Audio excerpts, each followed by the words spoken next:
After 10 years of filming weddings and now filming luxury weddings from private yachts to $1 million weekends, I can tell you with pure confidence that luxury couples are not buying you for your camera, your photos, your video, your gimbal, your LUTs, you name it. They're not buying that.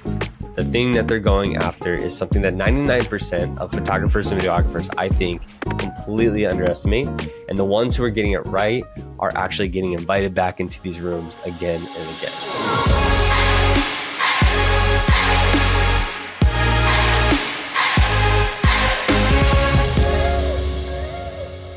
When I first started out in the wedding world, I was obsessed with gear. I cared about the newest thing that was coming out, and I always thought that that was going to level me up and get me better. And I think for a little bit of time, it definitely did. There was a period from when the Sony A7 III came out, Sony A7S III, when that came out, now it's 10-bit color, and that completely changed the way that I color graded, and it completely changed the look of my film. So to an extent, I would agree that gear can change, the way that you create films. And I think that's important, obviously. But when it comes to the luxury level, and nowadays, like 2025, every single camera that comes out is 10-bit. You obviously have to know how to work with that 10-bit and how to use it correctly. But in the luxury level, they assume that your gear is going to be good. They assume that you're going to know how to shoot weddings really, really well. They assume that you're going to create this beautiful portfolio piece. So if they already assume that, then those aren't the things that are going to separate you from the luxury level, right? It's kind of like the baseline. It's a requirement, and it's not necessarily a reason why you would get chosen to be their wedding videographer or wedding photographer.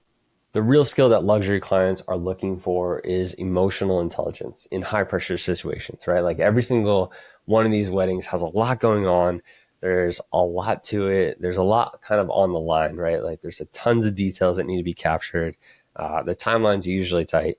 And so what they're looking for is you to have emotional intelligence rather than tech knowledge, right? So being able to read a room, knowing when somebody needs something, you can kind of step in without them having to ask for it.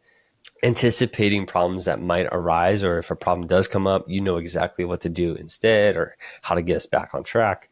To be able to move with confidence and be calm throughout this entire situation, right? Like luxury clients are at this point where in luxury weddings, you're not just documenting the day, but you're creating this emotional space for family to experience one of the best days of their lives or best weekends of their life with their closest friends and family.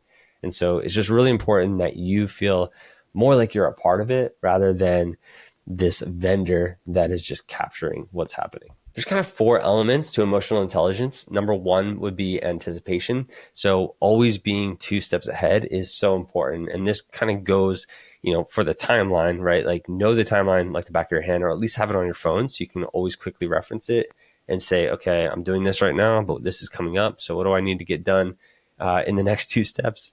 But also on emotional level. So if the bride is getting emotional and you're filming details over in the corner, you're kind of always keeping an eye on what's going on around you.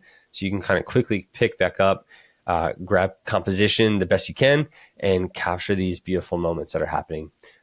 If a planner is getting stressed out, you're stopping what you're doing and saying, okay, how can I help this person achieve the goal that she's trying to achieve? We are all one big team.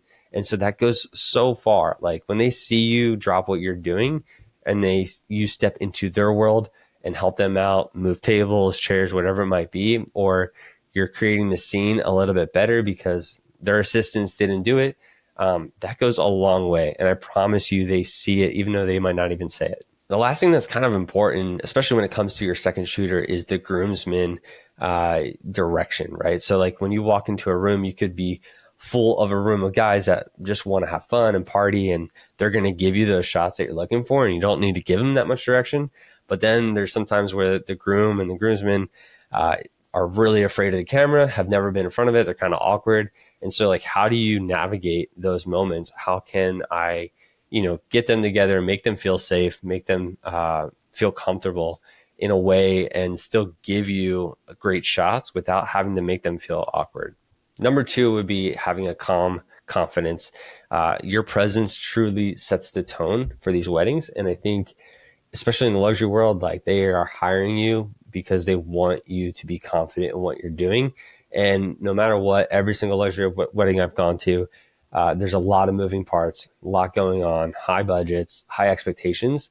And it's kind of your job to be like, okay, what do I need on my end in order for me to show up and be confident in this wedding, no matter what's going on? So there's a wedding I did this past year where I hired 4 shooters because I wanted to make sure that I showed up confident, even though I knew everything else was going to be really stressful. I knew that there was going to be a lot of moving parts. I spent the extra money on extra shooters to make sure that I could show up and be confident and kind of be the brand, right? And say like, hey, I know there's a lot going on behind me.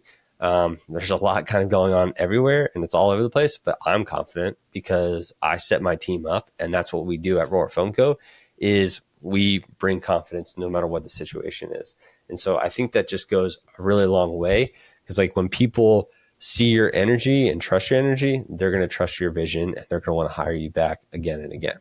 Number 3 would be social awareness. And I think that this is one of the most important skills that you could really develop or at least work on, is when you show up into a room, read the room, feel the people out. Like when I see a planner for the first time, is she stressed out? Is she in problem solving mode? Like, how can I help relieve the tension? And if she's happy, we're buddy, we're cracking jokes or whatever it might be. It just depends. And the same thing with kind of the bride. Is she feeling overwhelmed? Is she stressed out? Or is she happy? Is she, super stoked that you're there? Feeling out all those moments is basically going to give you what the next steps are, right? So if a bride is feeling overwhelmed, how can I alleviate that? How can I help out? How can I now be a runner and like grab these details and bring them over there, or bring the groom's suit to his room for her, right? Like we're trying to alleviate those emotions so that she feels really just seen, heard, and safe, so that she can actually enjoy her day.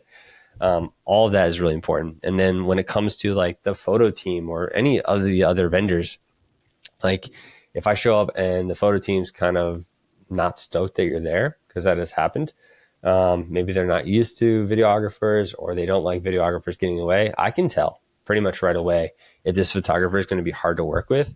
But by the end of the day, they feel like you are part of their team and not somebody that was in their way. That's because I'm going to shoot differently now because of the, what's it called? Your first impression with me, right? Like I can basically feel if you're like stoked to have me there and we're going to work as a team, or if it's like, it's your day and you're going to get your things. I'm still going to just make you feel like I'm the best person to have with you on your team. And I'm going to help you out and do all those things, because at the end of the day, we're there for the couple. We're there as one team to make this day as enjoyable as possible. And because I've been doing it for so long, I feel like I can work in any of those situations and still get amazing content. Number 4 would be relational trust. And on a luxury level, they're not hiring you for their images, but more so how you make them feel when you are around. And so this could be kind of like a spectrum of how you make them feel. And so, I did 2 weddings this year where I feel like I was hired based off of the fact that I was Christian and I had the same belief system and values that they do. I'm going to make them feel a certain way when I show up, and they kind of just trust that I'm going to do that without really knowing me too well. Another type of feeling could be that you're incredible photographer and you do a ton of publications, and they trust that you're going to make them feel like a rock star, feel like a celebrity, and you're going to pose them and do creative things with them that are going to make them feel like, just $1 billion, right? And so maybe that's the feeling that they're going after. So it just depends on what that spectrum is. But at the end of the day, they're buying you for the way that you make them feel. And so I ask these questions like, would they invite me in to an intimate dinner with their closest family? Would they invite me golfing with their buddies? Do they trust that I would make them feel like I'm just one of the guys? Those are kind of questions that I'm asking to make sure that I'm a right fit. But number 2, I think that's what kind of elevates you and separates you from a lot of the other options out there. Okay, so we learned the 4 elements of emotional intelligence, but how do we get better at developing these skills? Number 1, I think it absolutely requires you to do it over and over again. You have to get practice. You have to get experience out there. And so shameless plug, if you're not on Second Society yet, hop on Second Society, start lead and second shooting as much as you possibly can, because these are going to give you just opportunities to develop these skills and to just read different situations all over the spectrum. But the number one thing I would do is walk into a room and try to notice yourself reading the room, right? Like take into account all the micro expressions that are kind of happening in those first 10 seconds, and then figure out like, okay, how am I going to react to how everybody is feeling at this current moment? Number two would be slowing down your movements. And I feel like I kind of mentioned this before, but I'm starting to hire a third shooter when I really think I can, and when I need one, because I want to be as calm as possible and I want to be as slow moving as possible. And I feel like with just two shooters on a big wedding day, depending on the venue, if I'm moving a lot, I'm not really excited about my actions and about how I'm presenting my brand, because I want to have that feeling of like, there is no stress and everything is being taken care of by my team. And I'm the one up front, making sure I'm with the couple at all times, making sure that the planner is getting everything that she needs, that we're on time, and that everything is set up ahead of time, and I'm not stressed out at all. And we're not missing any moments. And those are the biggest things. So like calm is super contagious when it comes to the presence that you have on a wedding day. And third would be focusing on service rather than performance, right? So from having that calm mindset that you're kind of working on, and building a team that's with you. If you need a team, then you're not. And third would be focusing on service rather than performance. So if you are somebody who is constantly showing up to a wedding day and stressed out for 8 hours and running and scrambling around to make sure that you have everything that you need for video, then people are going to kind of feel that. But if you build a team behind you, and if you feel confident with everything that you're getting, and you're now able to serve others, like serve the planner when they need help, serve the couple and be there for them in every single aspect. Same with the parents and the family members, right? If you're able to show up and serve out of this overflow, they're going to recommend you and refer you time and time again.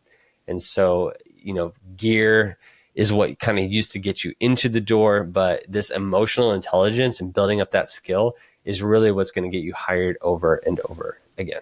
All right, guys, that is it for today. If this video helped you out at all, make sure to like and subscribe, and also comment. Let me know what your favorite part about this video was. I would love to hear your feedback. And also, if you're not on Second Society yet, make sure to hop on there. We are always looking for lead and second shooters who have this emotional intelligence aspect to them. It's a platform that I created to help companies find incredible lead and second shooters, and also for shooters to find incredible jobs. So we would love to have you on there. Thanks so much for listening. We'll see you on the next one.